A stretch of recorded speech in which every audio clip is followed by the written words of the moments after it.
नमस्कार मित्रों, जय श्री कृष्णा, राधे राधे। आज हम हैं एक और कहानी। धरती को बचाने के लिए भगवान ने लिया राजा पृथु का रूप। का बहुत समय पहले की बात है। सतयुग के अंत और त्रेतायुग की शुरुआत के कालखंड में राजा अंग नाम के एक प्रतापी, धर्मशील और परोपकारी राजा राज्य किया करते थे। वे महर्षि अत्रि के वंशज थे और अपने ज्ञान, तपस्या तथा धर्मप्रियता के लिए प्रसिद्ध थे। प्रजा उन्हें देवता के समान पूजती थी, किंतु उनके जीवन में एक दुखद अभाव था। उन्हें कोई संतान प्राप्त नहीं हो रही थी। राजा अंग ने संतान प्राप्ति के लिए अनेक यज्ञ, हवन और अनुष्ठान किए, परंतु फल नहीं मिला। अंततः उन्होंने एक महान पुत्र कामेष्टि यज्ञ का आयोजन किया।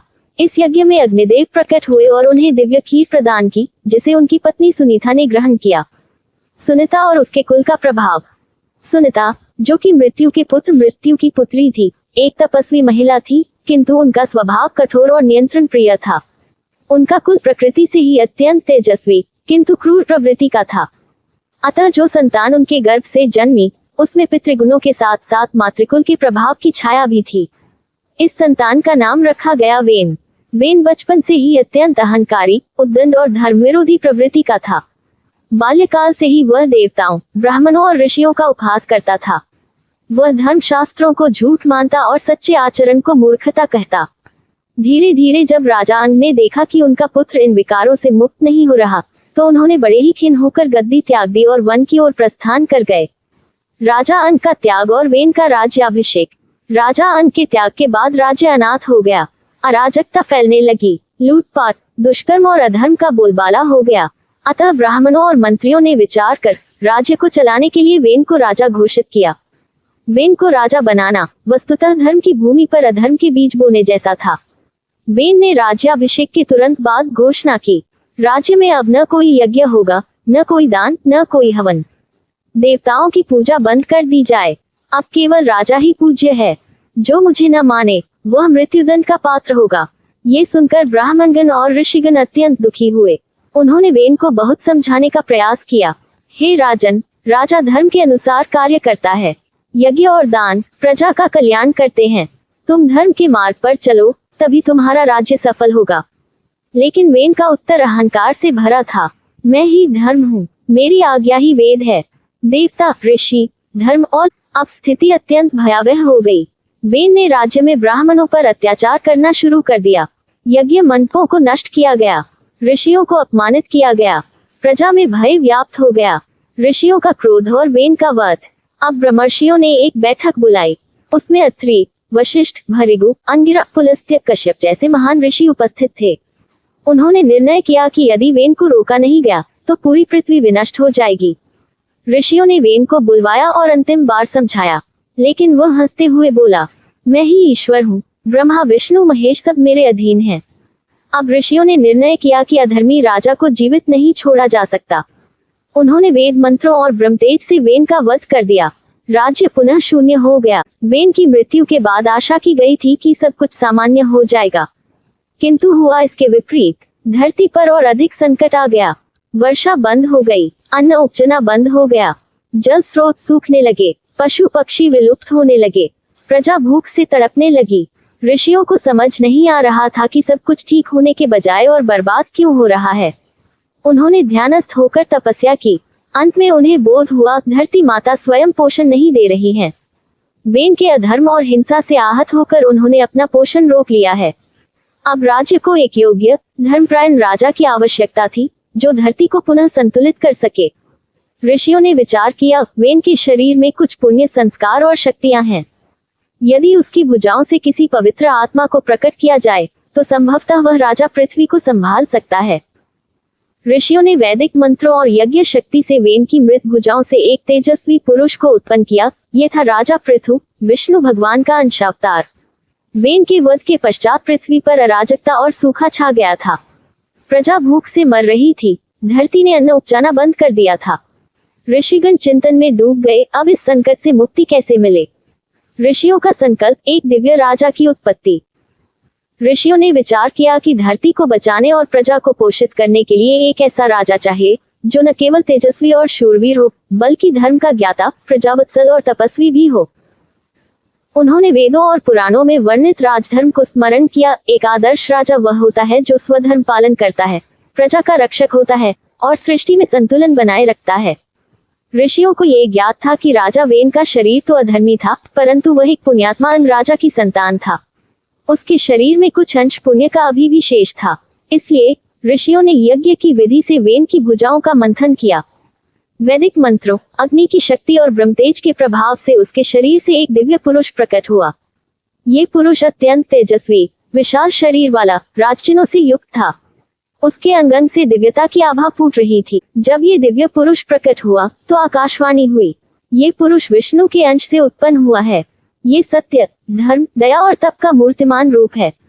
इसका नाम होगा पृथु। ये पृथ्वी को पोषण देगा, अन्न उत्पन्न करेगा, प्रजा का उद्धार करेगा। ये साक्षात ईश्वर का प्रतिनिधि है। ऋषियों ने जब उस दिव्य पुरुष को देखा तो उनके नेत्र श्रद्धा और आश्चर्य से भर उठे। ब्रह्मा स्वयं प्रकट हुए और बोले, हे पृथु, तुम सृष्टि के पहले ऐसे राजा बनोगे जो जनता की इच्छा से राजा बनेंगे, न कि केवल जन्म से। तुम धर्म की पुनर्स्थापना करोगे। तुम्हारे नाम से यह धरती पृथ्वी कहलाएगी। पृथु का रूप अत्यंत मनोहर और प्रभावशाली था। उनके सिर पर एक प्राकृतिक मुकुट था जिसमें सूर्य की किरणों सी आभा थी। उनकी आंखों में करुणा और संकल्प दोनों थे। उनकी भुजाएं बलशाली थी और हथेली में चक्र और शंख के चिन्ह स्पष्ट दिखाई देते थे। ऋषियों ने देखा कि यह कोई साधारण मनुष्य नहीं, अपितु भगवान विष्णु का अंश अवतार है। उनकी उपस्थिति मात्र से ही प्रजा को शांति का अनुभव होने लगा। जहां वर्षों से सूखा था, वहां धीरे धीरे हरियाली लौटने लगी। पशु पक्षी जो विलुप्त हो चले थे फिर से दिखाई देने लगे। आकाश से हल्की वर्षा हुई, मानो देवता पृथु के आगमन पर हर्षित हों। प्रजा में आनंद की लहर। जब ऋषियों ने इस दिव्य पुरुष को प्रजा के सामने प्रस्तुत किया और कहा कि यही तुम्हारा राजा होगा, तो प्रजा ने तालियों और जयकारों से उसका स्वागत किया।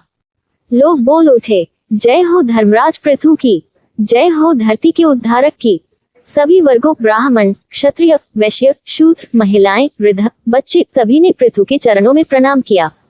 एक वृद्ध महिला बोली, राजन, हमारे खेत सूखे हैं, पेट भूखे हैं, लेकिन आज आपकी आंखों में हमें आशा दिखाई देती है। पृथु ने अपना पहला संबोधन किया, जो आज भी राजधर्म का आदर्श माना जाता है। उन्होंने कहा, ग्रेटर देन, हे प्रजाजन, मैं तुम लोगों की सेवा के लिए उत्पन्न हुआ हूँ। मेरा उद्देश्य राज्य करना नहीं, बल्कि तुम्हारे जीवन को सुखमय बनाना है। मैं न्याय का पालन करूंगा, अधर्म का दमन करूंगा और यह प्रतिज्ञा करता हूं कि जब तक मेरी सांस चलेगी मैं तुम्हारी रक्षा करूंगा। उनके ये वचन सुनकर सभी लोगों की आंखों में आंसू आ गए। वर्षों के अराजकता और अत्याचार के बाद अब उन्हें एक सच्चा मार्गदर्शक मिल चुका था। भगवान विष्णु का प्रवेश एक रहस्य। ऋषियों ने ध्यानमग्न होकर जब ईश्वर से इस दिव्य प्राणी के स्वरूप को जानना चाहा, तो उन्हें आकाशवाणी के माध्यम से ज्ञात हुआ कि पृथु केवल वेन की संतान नहीं है, वे मेरे अंश से उत्पन्न हुए हैं। मैंने स्वयं धर्म की स्थापना के लिए पृथु में प्रवेश किया है। ये सुनकर ऋषियों ने पृथु को साक्षात नारायण का अवतार मानकर उनकी पूजा की। देवताओं ने स्वर्ग से पुष्प वर्षा की। राज्याभिषेक की तैयारी। अब जब प्रजा, ऋषि और देवताओं ने पृथु को राजा मान लिया, तो एक विशाल राज्याभिषेक समारोह आयोजित किया गया। इस समारोह में देवता, यक्ष, गंधर्व, किन्नर, ऋषिगण और सभी प्रजाजनों ने भाग लिया। सिंहासन पर विराजमान होते समय पृथु ने एक बार फिर सबके समक्ष प्रतिज्ञा की, मैं किसी एक वर्ग का राजा नहीं हूँ, मैं समस्त प्रजा का राजा हूँ। मेरा राज्य धर्म, न्याय और करुणा पर आधारित होगा। मेरे द्वार हर समय जनता के लिए खुले रहेंगे। मैं ना तो अत्याचार सहन करूंगा और ना ही करूंगा। उनके शब्दों से यह स्पष्ट हो गया कि पृथु केवल एक राजा नहीं, बल्कि एक युग पुरुष बनने जा रहे हैं। वेन की अधार्मिकता के कारण ऋषियों ने उसकी भुजाओं से यज्ञबल से पृथु को उत्पन्न किया। पृथु विष्णु के अंशावतार हैं और धर्म, न्याय, करुणा तथा पोषण के प्रतीक हैं। उनका आगमन मात्र से ही सृष्टि में संतुलन लौटने लगा। उन्होंने अपने पहले भाषण में ही यह स्पष्ट कर दिया कि वे राजा नहीं, सेवक होंगे। पृथु का राज्याभिषेक एक दिव्य आयोजन बना और यही युग परिवर्तन की शुरुआत थी। जब राजा पृथु का दिव्य जन्म हुआ और उनके तेज, करुणा तथा न्याय के गुणों ने प्रजा को चमत्कृत कर दिया, तब ऋषियों और देवताओं ने निश्चय किया कि इस युग के प्रथम धर्मराज का विधिपूर्वक राज्याभिषेक होना चाहिए। राजा पृथु विष्णु के अंशावतार थे, अतः उनका राज्याभिषेक केवल सांसारिक सत्ता का ही नहीं, बल्कि धर्म की पुनः स्थापना का शुभ संकेत था। सभी दिशाओं में संदेश भेजे गए। हिमालय से लेकर समुद्रों तक के नगरों और ग्रामों से श्रेष्ठ विद्वान, यज्ञ, द्रव्यदाता और कारीगर आमंत्रित किए गए। स्वर्गलोक से गंधर्व और अप्सराएं आईं, यक्ष, किन्नर और नागलोक के प्रतिनिधि भी उपस्थित हुए। इस आयोजन में समस्त प्रकृति जैसे उल्लासित हो उठी। राज्याभिषेक का मंच सोने, रत्नों और सुवर्णदंडों से सजाया गया था। वेदों की ऋचाओं का उच्चारण हो रहा था। अग्नि प्रज्वलित थी और ऋषि मुनि वैदिक विधियों से कर्मकांड संपन्न कर रहे थे। एक ओर से राजा पृथु मंच की ओर बढ़े। वे केसरिया रंग के रेशमी वस्त्रों में थे। सिर पर प्रकृति से बना मुकुट था, जिसमें सूर्य किरणों से आभा चमक रही थी। उनकी भुजाएं बलशाली थीं, नेत्रों में तेज और ओष्ठों पर विनम्र मुस्कान थी। प्रजा ने जय पृथु महाराज के जयघोषों से आकाश गुंजा दिया। ऋषियों ने उन्हें सिंहासन पर बिठाया। ब्रह्मा, इंद्र, वरुण, कुबेर, यम, वायु और अग्निदेव ने पृथु के मस्तक पर पवित्र जल छिड़का। इस जल में गंगा, यमुना, सरस्वती, सिंधु, नर्मदा और गोदावरी का जल भी सम्मिलित था। चारों वेदों की ऋचाएं गूंज रही थीं। राजन धर्मेण राज्यम धारयिष्यसि। हे राजन, तुम धर्म से ही राज्य को धारण करोगे। राजा पृथु को चक्र, शंख, गदा और कमल जैसे प्रतीक प्रदान किए गए, जो उनके विष्णु अंश का भी संकेत थे। आकाश से पुष्प वर्षा हुई और ब्रह्मा ने घोषणा की, हे पृथु, ये राज्य अब तुम्हारा है, परंतु ये सत्ता नहीं, सेवा है। धर्म, करुणा और सत्य ही तुम्हारे राज्य के मूल स्तंभ होंगे। राजा पृथु सिंहासन पर आरूढ़ हुए और हाथ जोड़कर एक विराट संकल्प लिया। मैं न तो अपनी संतुष्टि के लिए राज्य करूंगा, न केवल परंपरा के कारण। मेरा शासन केवल और केवल प्रजा की भलाई के लिए होगा।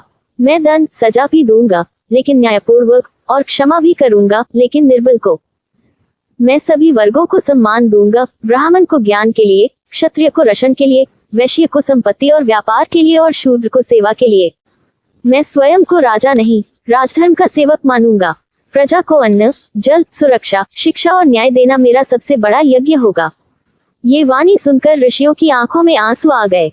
प्रजा ने उन्हें देवता के समकक्ष मान लिया। एक वृद्ध ब्राह्मण बोला, हे राजन, ये युग भाग्यशाली है जो इसे तुम्हारे जैसा राजा मिला। जब पृथु ने ये प्रतिज्ञा की, तब धरती माता ने मंद गति से वर्षा की। चारों ओर फूलों की वर्षा हुई, वायु सुगंधित हो उठी, पशु पक्षी आनंदित हो गए। देवता बोले, अब सृष्टि को एक धर्म पोषक मिल गया है। पृथु न केवल राजा है, बल्कि पोषणकर्ता, पालक और संरक्षक भी है। राज्याभिषेक के बाद पृथु ने राज्य की नीति तय की। उन्होंने न्याय के 4 स्तंभ घोषित किए। 1. सत्य, झूठ को किसी भी स्थिति में सहन नहीं किया जाएगा। 2. न्याय, जाति, धर्म या वर्ग से ऊपर न्याय का स्थान होगा। 3. करुणा, दीन दुखियों के लिए दया का अधिकार होगा। 4. कर्तव्य, राजा और प्रजा दोनों अपने कर्तव्यों के लिए उत्तरदायी होंगे। उन्होंने पृथ्वी के हर भाग में संदेश भेजा। राजा का दरबार केवल अमीरों के लिए नहीं, गरीबों के लिए खुला रहेगा। हर पीड़ित का न्याय यही होगा और बिना विलंब के मिलेगा। राजा पृथु ने निर्णय लिया कि वे हर माह विभिन्न ग्रामों और नगरों का दौरा करेंगे, जनता से सीधे मिलेंगे। वे जनता की शिकायतों को स्वयं सुनेंगे और अपने निर्णय पर उत्तरदायी रहेंगे। प्रजा को ये देखकर आश्चर्य हुआ, इतना बड़ा राजा और इतना विनम्र। एक किसान ने पूछा, हे राजन, आप हमारे जैसे साधारण लोगों से क्यों मिलते हैं? पृथु ने उत्तर दिया, राजा केवल तब तक राजा है जब तक प्रजा सुखी है। यदि तुम रोओगे तो मुझे राज सिंहासन का कोई मूल्य नहीं। पृथु का राज्याभिषेक एक दिव्य और वैदिक विधि से संपन्न हुआ। उन्होंने धर्म, करुणा और न्याय को अपने राज्य का मूल बनाया। उन्होंने राजा को सेवक माना, न कि स्वामी। पृथु ने एक न्यायिक और प्रजावत्सल शासन प्रणाली की स्थापना की। ये युग के पहले लोकतांत्रिक संकेतों में से एक था। राजा पृथु के राज्याभिषेक के बाद पूरे राज्य में आशा की नई किरणें फूट पड़ी थी। देवता, ऋषि और प्रजा सभी को लगा कि अब अंधकार के बाद धर्म का सूर्य उदित हुआ है। लेकिन जब राजा ने राज्य की स्थिति का वास्तविक अवलोकन करना प्रारंभ किया, तो उनके सामने एक और भयानक सत्य उभर कर आया। धरती मृतप्राय हो चुकी थी। राजा पृथु ने जब राज्य का भ्रमण किया, तो उन्हें चारों ओर निराशा, भूखमरी और शोक की छाया दिखाई दी। भूमि पर हरियाली नहीं थी, खेतों में बीज नहीं उगते थे, कुएं सूखे थे, नदियों में जल बहुत कम था, पशु पक्षी भूखे थे और मनुष्यों की आंखों में आंसू भरे थे। कई गांवों में लोग भोजन न मिलने के कारण मृत्यु के कगार पर थे। बच्चे कुपोषण से पीड़ित थे, माताएं निराशा में विलाप कर रही थी और वृद्धजन केवल आकाश की ओर टकटकी लगाए बैठे थे। राजा पृथु ने एक किसान से पूछा, तुम खेत क्यों नहीं जोत रहे? वह किसान रुंधे गले से बोला, हे राजन, बीज डालने से क्या लाभ?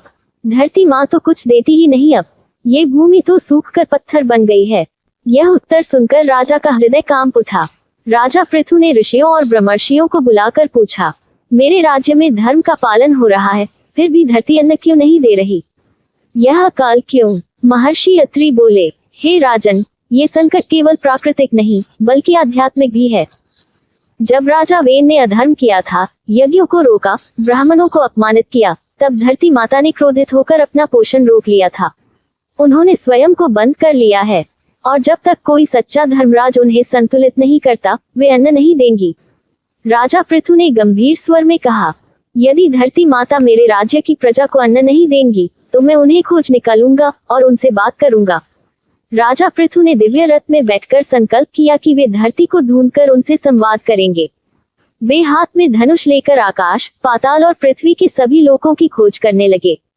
धरती माता ने देखा कि राजा पृथु स्वयं उन्हें खोज रहे हैं और वे अपने तप, शक्ति और धर्म से संपन्न हैं। वे भयभीत होकर एक गाय के रूप में प्रकट हो गईं और भागने लगी। धरती गौ बनकर पहाड़ों में, नदियों के स्रोतों में, समुद्रों की गहराइयों में और आकाश की छाया में छिपती रही, लेकिन पृथु का रथ उनकी गति से अधिक तेज था। उन्होंने धरती को चारों दिशाओं से घेर लिया। राजा ने क्रोधित होकर धनुष उठाया और धरती की ओर संकेत किया। धरती माता ने भयभीत होकर मनुष्य रूप धारण किया और राजा से प्रार्थना की, हे राजन, आप धर्मराज हैं, प्रजापालक हैं। मैं एक स्त्री हूँ और आपके शरण में आई हूँ। मुझ पर बाण चलाना आपके धर्म के विपरीत होगा। पृथु ने गंभीर होकर कहा, हे धरती माता, आपने वर्षों से प्रजा को अन्न नहीं दिया।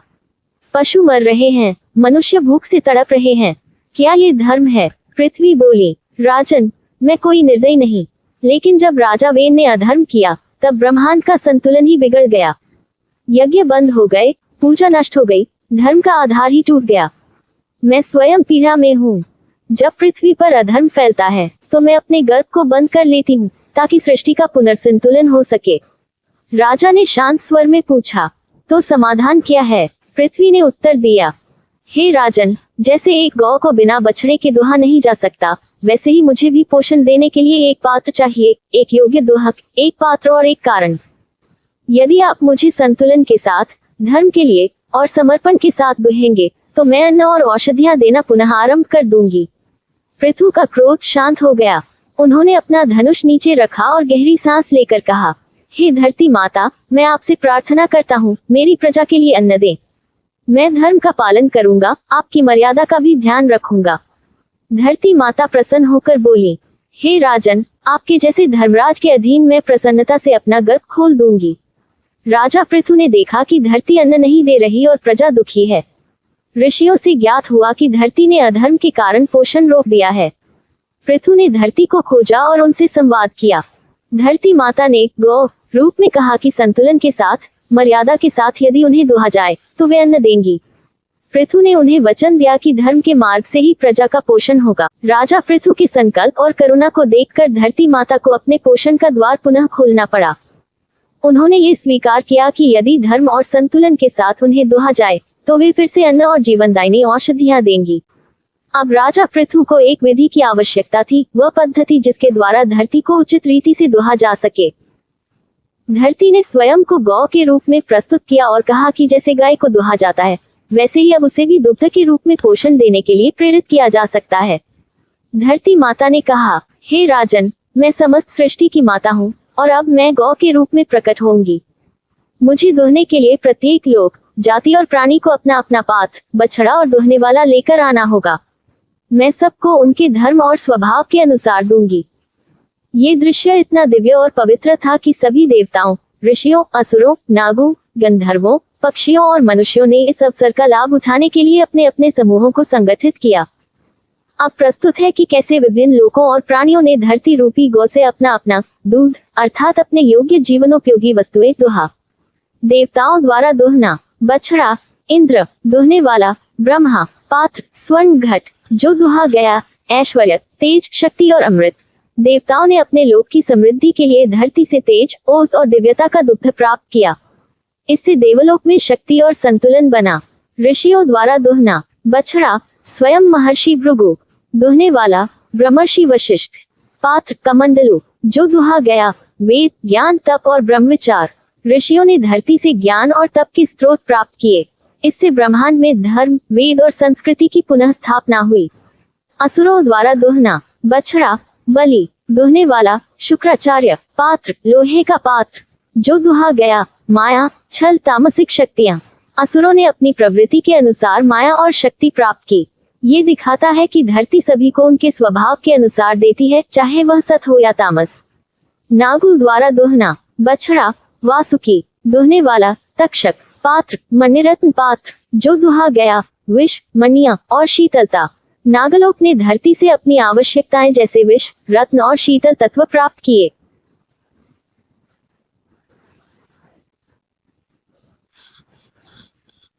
यक्षों और राक्षसों द्वारा दोहना, बछड़ा, कुबेर, दोहने वाला, यक्षों और राक्षसों द्वारा दोहना, बछड़ा, कुबेर, दोहने वाला, रावण के पूर्वज पात्र, सोने की मटकी, जो दोहा गया, सोना, खनिज, धन संपत्ति। इन लोगों ने धन, खनिज, रत्न और अन्य भौतिक वस्तुओं को प्राप्त किया। गंधर्वों और अप्सराओं द्वारा दोहना, बछड़ा, चित्रसेन, दोहने वाला, तंद्रा पात्र, चांदी का पात्र, जो दोहा गया, संगीत, नृत्य, सौंदर्य, श्रृंगार। गंधर्वों और अप्सराओं ने कला, संगीत और सौंदर्य की दिव्य शक्तियां प्राप्त की, जो लोगों में सौंदर्य और उल्लास फैलाते हैं।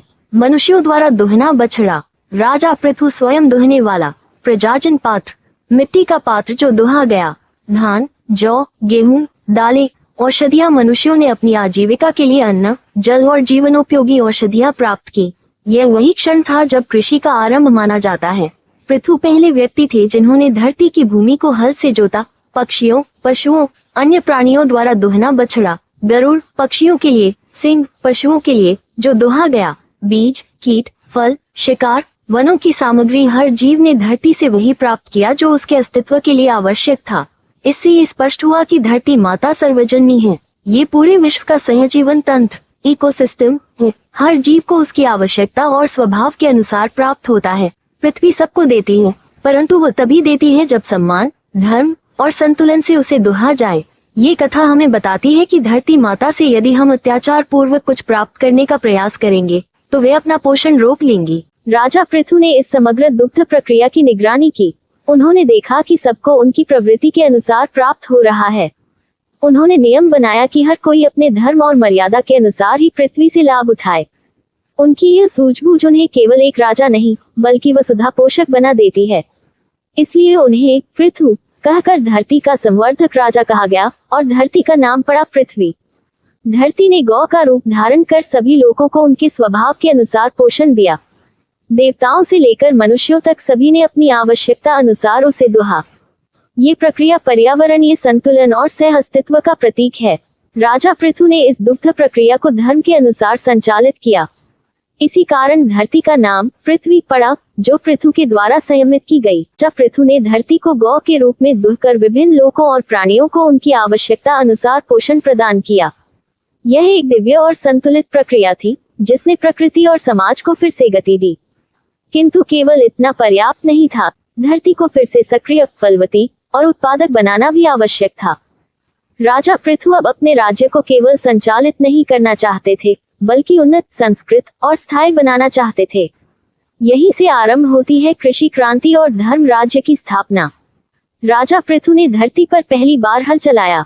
जी हाँ, ये वही क्षण था जब मानवीय इतिहास में कृषि का आरंभ माना जाता है। ऋषि मुनियों के निर्देश और प्रकृति के सहयोग से उन्होंने सबसे पहले भूमि की जांच की। कहाँ मिट्टी उपजाऊ है, कहाँ नदियों के किनारे खेती संभव है, किस क्षेत्र में कौन से अनाज पनप सकते हैं। फिर उन्होंने स्वयं हाथ में हल उठाया और बैल जोतकर खेत की पहली जुताई की। इस प्रतीकात्मक कार्य से राजा पृथु न केवल एक शासक बल्कि एक कृषक, एक अन्नदाता बन गए। प्रजा उनके पीछे पीछे खेती सीखने लगी।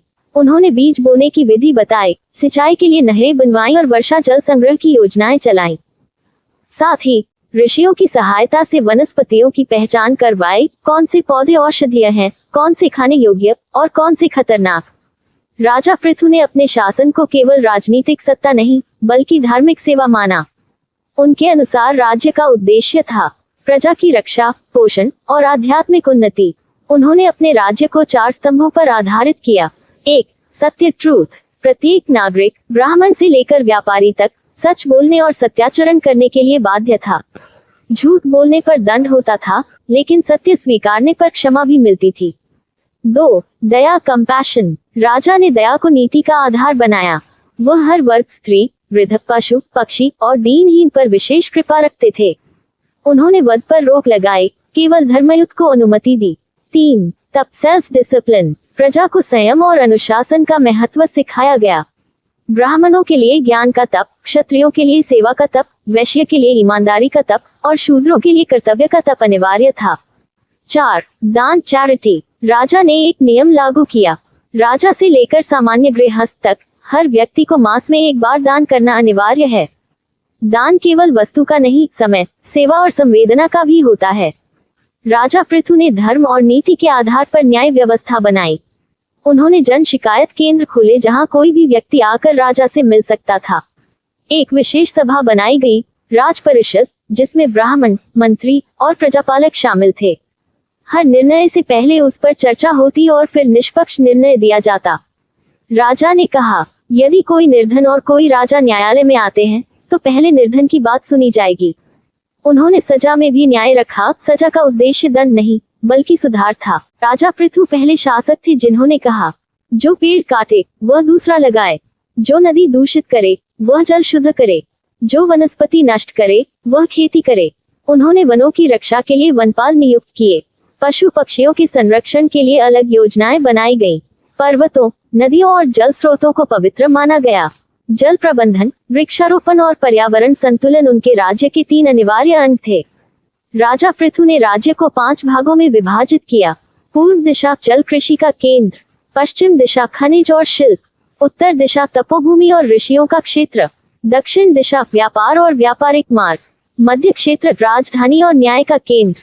हर क्षेत्र में उपराज्यपाल नियुक्त किए गए, लेकिन अंतिम निर्णय राजा पृथु का ही होता। उन्होंने संदेशवाहक, घुड़सवार, गुप्तचर और नीतिकार नियुक्त किए। ये भारत की प्रथम प्रशासनिक प्रणाली मानी जाती है। पृथु ने वेदों का प्रचार करवाया। ब्राह्मणों को सम्मान दिया गया।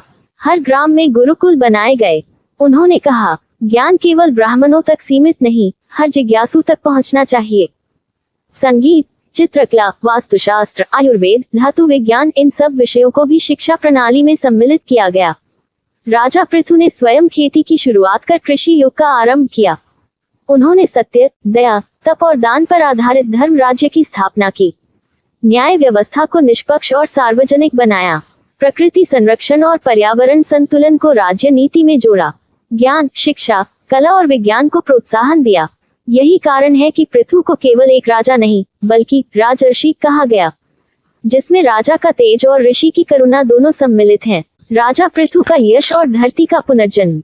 राजा पृथु ने जिस धर्म, नीति और करुणा से अपने राज्य की व्यवस्था की, उसका परिणाम अब प्रकट होने लगा था। जहां एक ओर धरती माता फिर से हरी भरी हो उठी, वहीं दूसरी ओर प्रजा सुखी, संतुलित और सृजनशील बन। इस अध्याय में हम जानेंगे कि पृथु की शासन प्रणाली ने कैसे धरती को पुनर्जीवित किया, कैसे उन्हें सार्वभौम यश प्राप्त हुआ और कैसे उनका नाम अनंत काल तक के लिए अमर हो गया। पृथु के हाथों से जब पहली बार हल चला तो धरती माँ ने उसका स्वागत किया। अब धरती से खेतों में धान, जौ, गेहूं और मक्का लहलहाने लगे। जंगलों में फलदार वृक्ष फूट निकले। नदियां निर्मल जल से भर गईं। पशुओं को चारा मिलने लगा। मनुष्यों को अन्न, जल और छाया की प्राप्ति हुई। प्रजा को ऐसा लगा जैसे सृष्टि का दूसरा जन्म हो रहा हो और इस बार माता स्वयं अपने पुत्र के करुणामय हाथों से पल्लवित हो रही थी। धरती अब केवल भूमि नहीं रही, वह बनी जीवित माता, जिसे सब पृथ्वी कहने लगे। राजा पृथु का यश सीमाओं को पार करने लगा। उनके धर्मराज्य की बातें देवताओं तक पहुंची और इंद्र, वरुण, यम, अग्नि जैसे देवताओं ने स्वयं उनके राज्य का निरीक्षण किया। राजा ने सबका सम्मान किया और देवताओं ने उन्हें आशीर्वाद दिया। हे पृथु, तुमने केवल मनुष्यों को ही नहीं बल्कि समस्त सृष्टि को पुनर्जीवन दिया है। तुम्हारा यश चिरकाल तक रहेगा। ऋषियों ने पृथु को प्रथम चक्रवर्ती सम्राट कहा, वह जो समस्त दिशाओं में धर्म से शासन करता है, बल से नहीं। उन्होंने समुद्रों, द्वीपों और पर्वतों तक अपने धर्म का विस्तार किया, लेकिन बिना युद्ध के। उन्होंने नीति और संवाद से सभी जनों को संतुष्ट किया। सबने स्वेच्छा से पृथु को राजा माना। इस प्रकार पृथु भारत के प्रथम लोकतांत्रिक आदर्श शासक भी माने जाते हैं। पृथु ने कुल 99 अश्वमेध यज्ञ किए, जिससे संपूर्ण प्रजा, देवता और प्रकृति को संतुलन मिला। प्रत्येक यज्ञ में ब्राह्मणों को दान, प्रजाजन को अन्न, कलाकारों को सम्मान, संतों को सेवा और पशुओं को अभय प्रदान किया गया। 100वें यज्ञ की तैयारी चल रही थी, जिससे उन्हें संपूर्ण धर्मचक्र का अधिपति माना जाना था। जब इंद्रदेव को ज्ञात हुआ कि पृथु 100 यज्ञ कर लेंगे, तो उन्हें भय हुआ कि पृथु की ख्याति देवलोक को भी पीछे छोड़ देगी। इसलिए उन्होंने छल से यज्ञ के घोड़े को चुरा लिया। राजा पृथु क्रोधित हुए, लेकिन उन्होंने युद्ध का मार्ग नहीं अपनाया।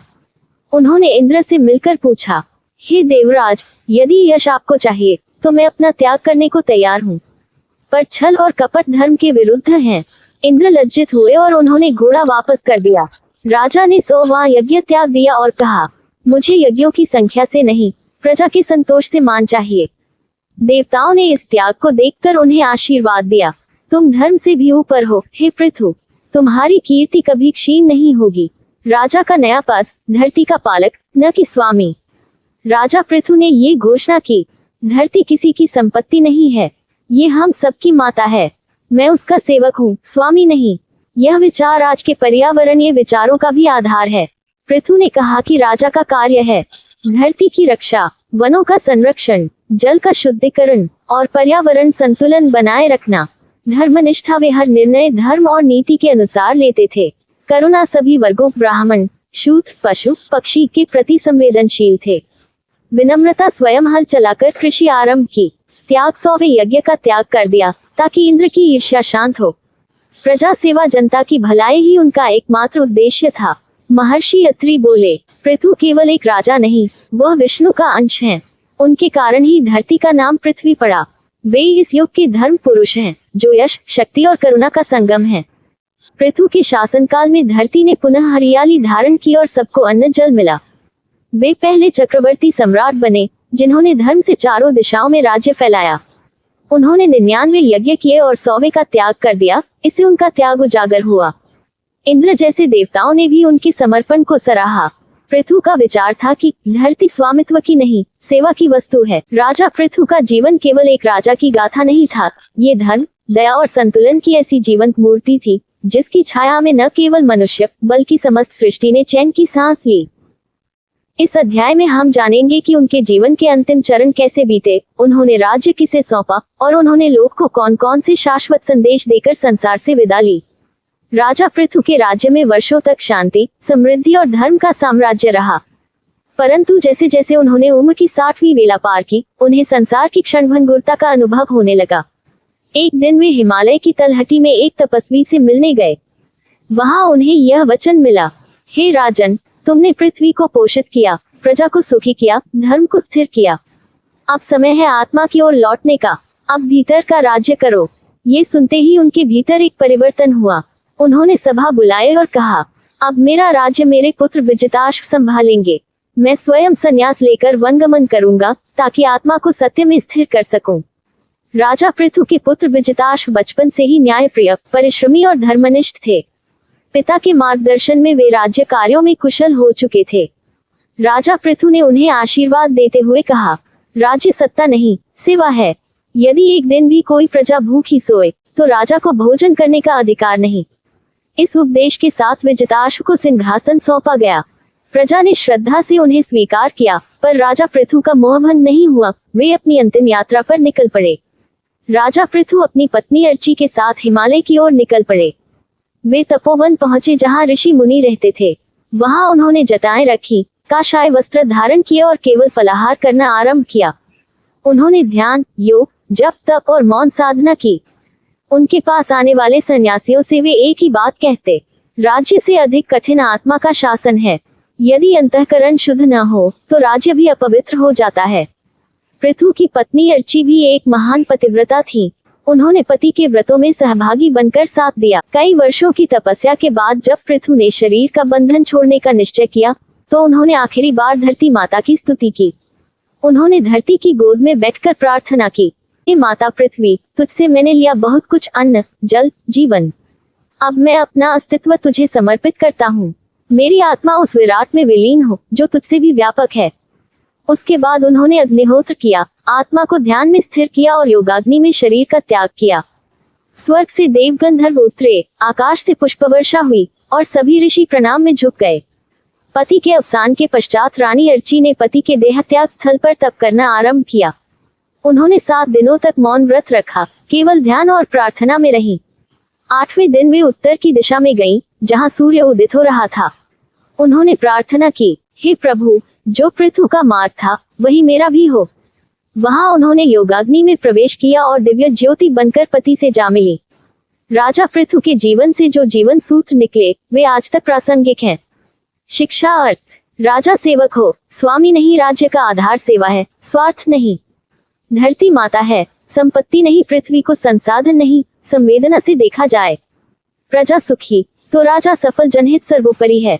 ज्ञान, न्याय और करुणा शासन के स्तंभ हो, सत्ता में संतुलन आवश्यक है। त्याग में ही सच्चा यश है। इंद्र के आगे 100वें यज्ञ का त्याग राजा के आत्मबल को दर्शाता है। राजा पृथु के बाद विजिताश्व ने राज्य को आगे बढ़ाया। उन्होंने पिता की नीतियों का पालन किया और प्रजा को कभी अधर्म में नहीं गिरने दिया। राजा पृथु की परंपरा को भारत के कई युगों के धर्मराजाओं ने अपनाया, जैसे राजा हरिश्चंद्र सत्य पर अडिग, राजा जनक ज्ञान और वैराग्य के प्रतीक, राजा युधिष्ठिर धर्म के प्रति निष्ठा। पृथु इस परंपरा के जनक बने, जिनसे राजा का अर्थ ही बदल गया। पृथु के कारण ही धरती को पृथ्वी कहा जाने लगा।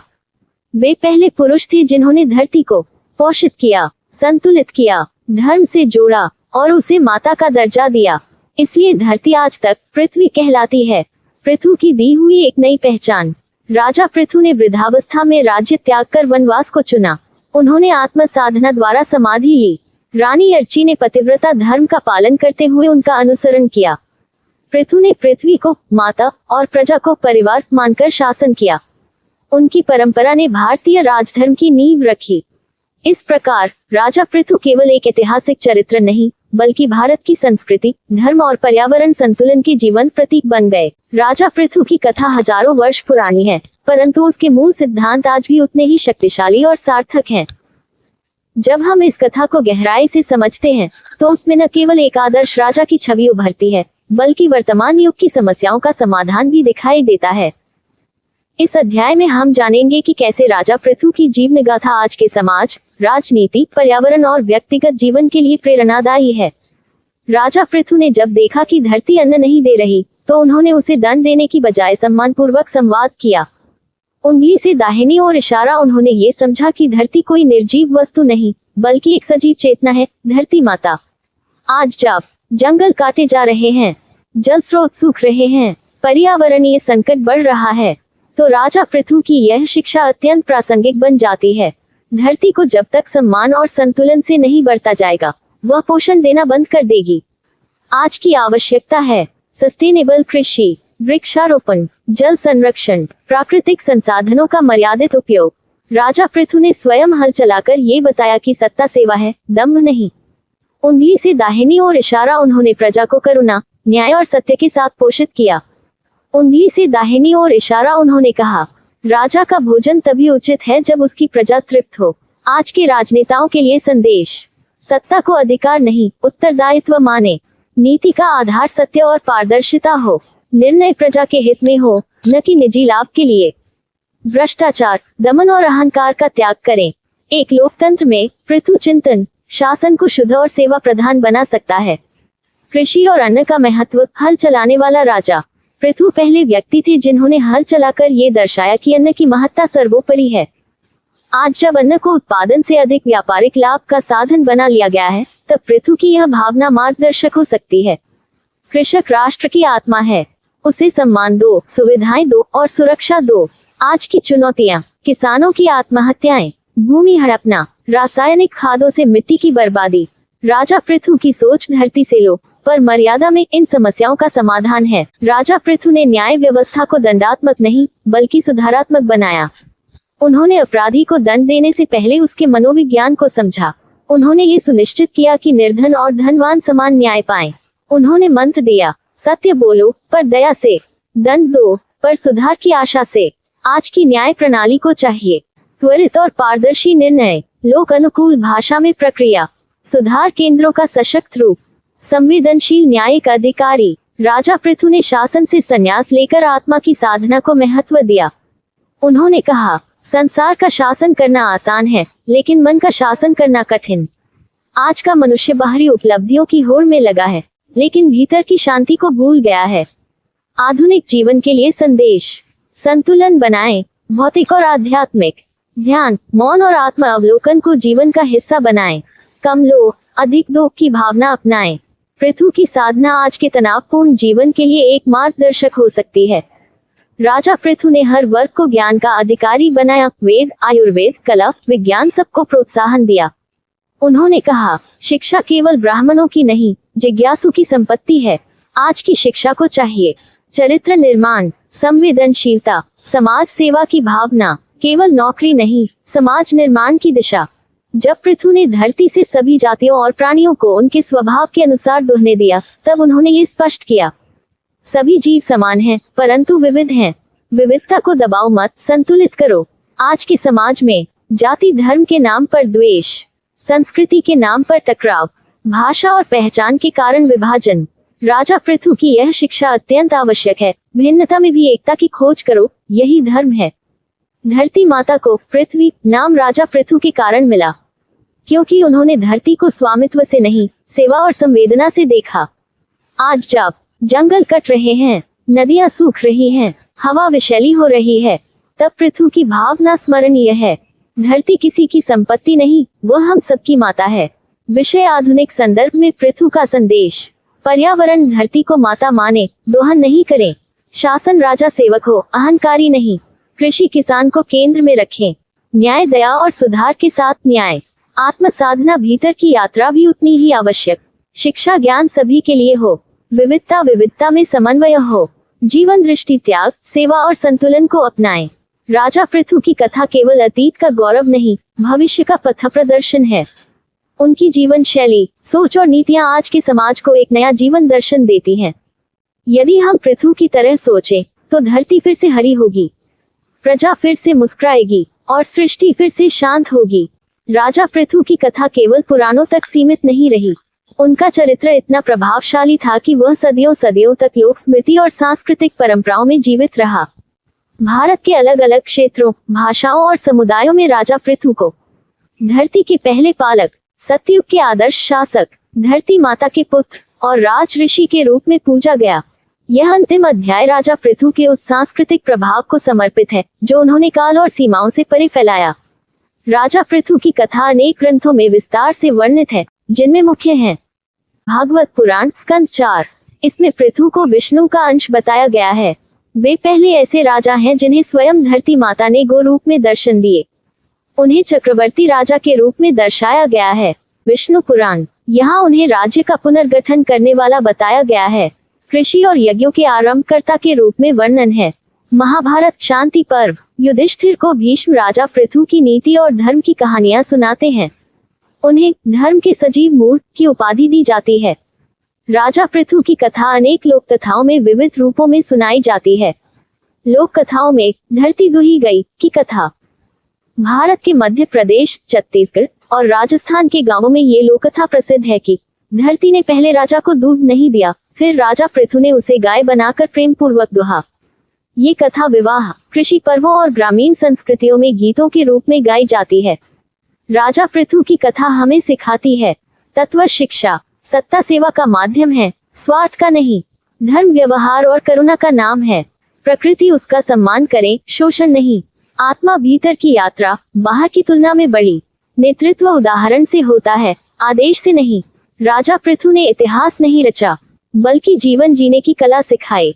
वे आज भी जीवित हैं, हर खेत में, हर न्यायप्रिय नेता में, हर उस किसान में जो हल उठाता है और हर उस मनुष्य में जो सेवा को जीवन का अर्थ मानता है। लोकगीतों में पृथु धरती संवाद, भोजपुरी, मैथिली और बघेली भाषाओं में पृथु और पृथ्वी के बीच संवाद गीतों के रूप में सुनाई देता है, जैसे धरती कहे, हे राजन ममता से बुला, मैं गौ बनी तू बछड़ा बना, यस्य कृते पृथ्वी प्राणा, यन धर्मो जीवितः स पृथुर्नाम राजर्षिः चिरंजीवी सदा हृदि। जिसके कारण धरती जीवित हुई, जिसके कारण धर्म स्थिर हुआ, वह राजर्षि पृथु सदा हृदयों में अमर है।